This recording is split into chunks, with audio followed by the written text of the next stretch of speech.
हम एक छोटी सी चीज के लिए भी मेरे बच्चे तरसे हैं, लेकिन आज हम कितने दुखी है ना। हम तो अपनी बात रखना भी नहीं सकते क्योंकि मुझे उसको देना जाता था।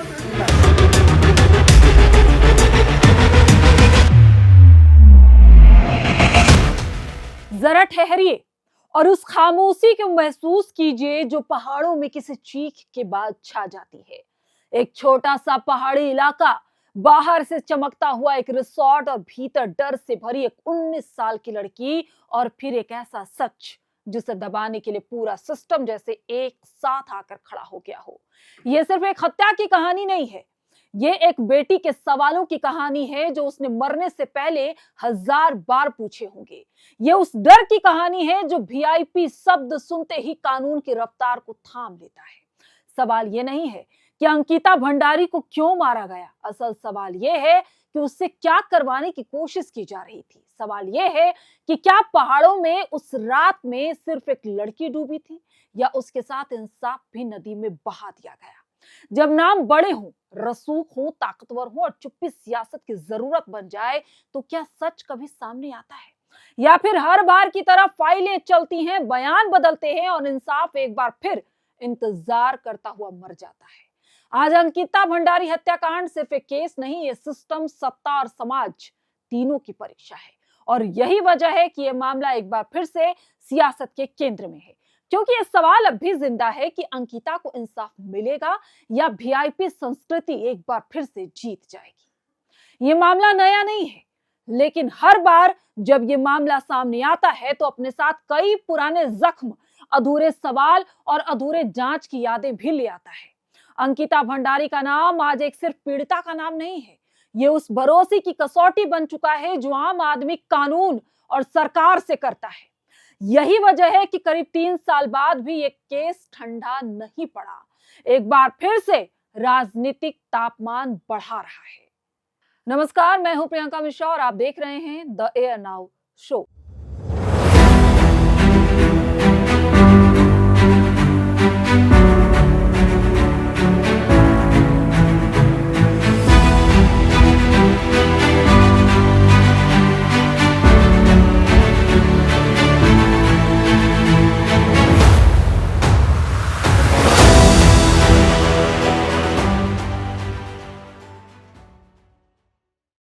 सितंबर 2022 की बात है। उत्तराखंड के पौड़ी गढ़वाल जिले के यमकेश्वर इलाके में स्थित वंतरा रिजॉर्ट में काम करने वाली 19 साल की अंकिता भंडारी अचानक लापता हो जाती है। अंकिता रिसेप्शनिस्ट थी, सामान्य परिवार से आती थी और अपने भविष्य को लेकर सपने देख रही थी। जब परिवार ने उसके लापता होने की शिकायत दर्ज कराई, तब किसी को अंदाजा तक नहीं था कि यह मामला आने वाले दिनों में पूरे राज्य की राजनीति को हिला देने वाला है।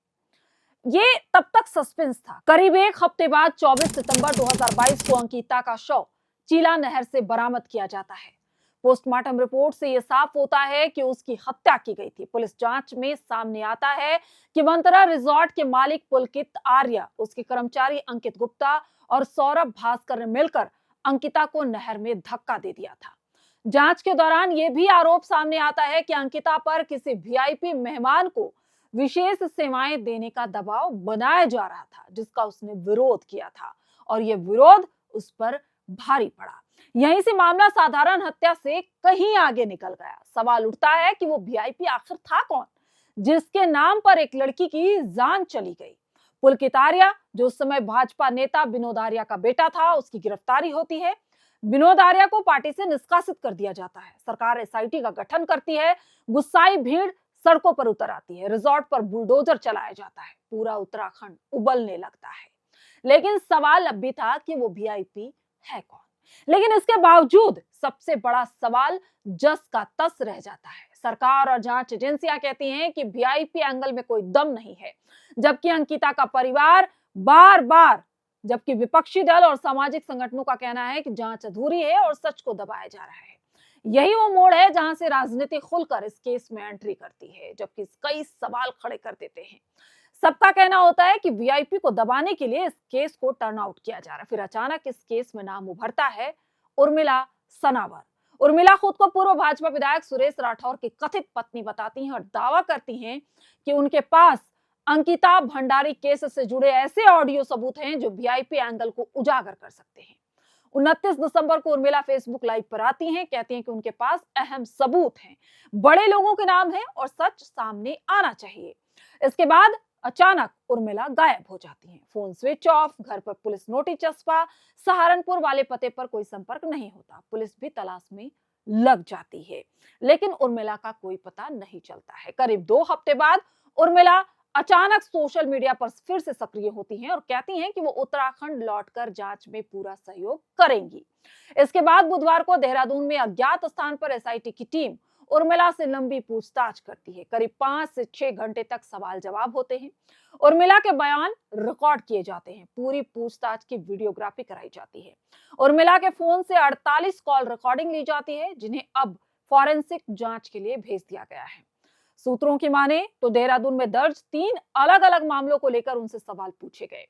इससे पहले भी एसएसपी स्तर पर देर रात तक उनसे पूछताछ की जा चुकी थी। लोग जानने की कोशिश कर रहे थे।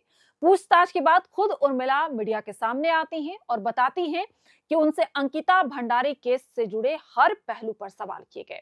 रिकॉर्डिंग कब की गई, किन तारीखों पर बातचीत हुई, किसने क्या कहा, सब कुछ नोट किया गया। वायरल हो रहे ऑडियो पर उर्मिला कहती हैं कि जो ऑडियो सामने आया है वो आधा अधूरा है।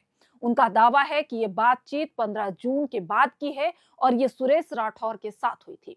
उन्होंने ये रिकॉर्डिंग पहले ही दुष्यंत गौतम को भेज दी थी, अब उसे जानबूझकर वायरल किया गया है। उर्मिला का कहना है कि उन्होंने एसआईटी को पूरी रिकॉर्डिंग सौंप दी है और साथ ही 2 नई रिकॉर्डिंग भी दी हैं जो जांच में मदद कर सकती हैं। अब उर्मिला बताती हैं कि बुधवार को देहरादून में पूछताछ पूरी हो गई है और अब गुरुवार को हरिद्वार में उनसे आगे पूछताछ की जाएगी। वो ये भी कहती हैं कि पूरे घटनाक्रम पर वो एक वीडियो बनाएंगी और उसे अपने सोशल मीडिया प्लेटफॉर्म पर अपलोड करेंगी। इसी बीच अंकिता के पिता वीरेंद्र भंडारी का बयान भी सामने आया, जो इस केस को एक बार फिर भावनात्मक और गंभीर मोड़ पर लाकर खड़ा कर देता है। वीरेंद्र भंडारी साफ कहते हैं कि उन्हें आज भी पूरी सच्चाई नहीं मिली है। वो मांग करते हैं कि तीनों आरोपियों की कॉल डिटेल 17 सितंबर 2022 से 23 सितंबर 2022 की आधी रात तक की निकाली जाए। वो ये भी कहते हैं कि एमकेश्वर की विधायक रेणु बिष्ट की भी उसी अवधि की कॉल डिटेल सामने लाई जानी चाहिए। इसके साथ ही जिन लोगों को वीआईपी बताया जा रहा है, अजय कुमार और दुष्यंत कुमार, उनकी कॉल डिटेल और लोकेशन की भी जांच की जानी चाहिए, उसकी वो मांग करते हैं। और फिर वही पुरानी मांग दोहराते हैं कि इस पूरे मामले की सीबीआई जांच होनी चाहिए। नार्को टेस्ट को लेकर भी बयान सामने आता है। स्वामी दर्शन भारती कहते हैं कि अगर सच सामने लाने के लिए नार्को टेस्ट की जरूरत पड़े तो उर्मिला इसके लिए तैयार है, यहां तक कि जेल जाने के लिए भी तैयार है। हालांकि वो ये भी सवाल उठाते हैं कि सरकार, पुलिस और सीबीआई तीनों एक ही सिस्टम का हिस्सा है। ऐसे में सिर्फ सीबीआई जांच से ही सारा सच सामने आ जाएगा, ये मानना भी एक भ्रम हो सकता है। ये केस अब कई एंगल से खंगाला जा रहा है। वीआईपी एंगल में नाम आने के बाद भाजपा नेता दुष्यंत कुमार गौतम पलटवार करते हैं। वो दिल्ली हाईकोर्ट में मानहानि का मुकदमा दायर करते हैं और देहरादून के डालनवाला थाने में एफआईआर दर्ज कराते हैं। एफआईआर में आरोप लगाया है कि सुरेश राठौर, उर्मिला सनावर, कांग्रेस, उत्तराखंड क्रांति दल, आम आदमी पार्टी और अन्य अज्ञात लोगों ने सुनियोजित साजिश के तहत उनकी छवि खराब करने, दंगे फैलाने और शांति व्यवस्था भंग करने की कोशिश की है। ये उन्होंने एफआईआर में दर्ज कराया है। इस पूरे घटनाक्रम के बीच ये भी सामने आता है कि उर्मिला सनावर का उत्तराखंड लौटने का फैसला स्वामी दर्शन भारती के हस्तक्षेप के बाद हुआ। सूत्रों की माने तो स्वामी दर्शन भारती ने पहले उर्मिला से संपर्क किया और फिर मुख्यमंत्री पुष्कर सिंह धामी से भी बातचीत की। इसके बाद उर्मिला को सुरक्षा का भरोसा दिलाया गया, जिसके चलते वो देहरादून आई और एसआईटी की जांच में शामिल हुई, सवाल जवाब में शामिल हुई। अब सवाल वही है जो 3 साल पहले था और आज भी है। अंकिता की हत्या तो हो गई, आरोपी जेल में भी है, लेकिन क्या पूरी सच्चाई सामने आएगी? वो वीआईपी आखिर था कौन? कॉल डिटेल और लोकेशन अब तक सार्वजनिक क्यों नहीं किया गया?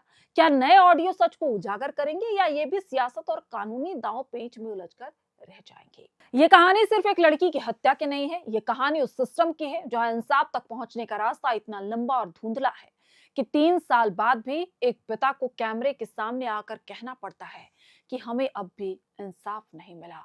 हमें इंसाफ दिलवाइए। सोचिए उस पिता पर क्या बीत रही होगी। बेटी तो चली गई, लेकिन 3 साल से वो इस इंतजार में है कि उनकी बेटी को इंसाफ मिलेगा, लेकिन अभी तक ये नहीं पता चला कि आखिर उनकी बेटी के साथ हुआ क्या था। आपको हमारा आज का ये शो कैसा लगा? आपको हमारा आज का ये जो पूरा विश्लेषण था वो कैसा लगा? अपनी राय हमें कमेंट करके जरूर बताइएगा। और हाँ, आप ये भी हमें बता सकते हैं कि आपके क्षेत्र में अभी क्या चल रहा है। आप किन चीजों को, किस सब्जेक्ट को, किन खबरों को मीडिया में लाना चाहते हैं, वो भी आप हमें लिखकर भेज सकते हैं। हम उस खबर को प्रमुखता से उठाने की कोशिश करेंगे। आप सभी का बहुत बहुत शुक्रिया। शुभ रात्रि।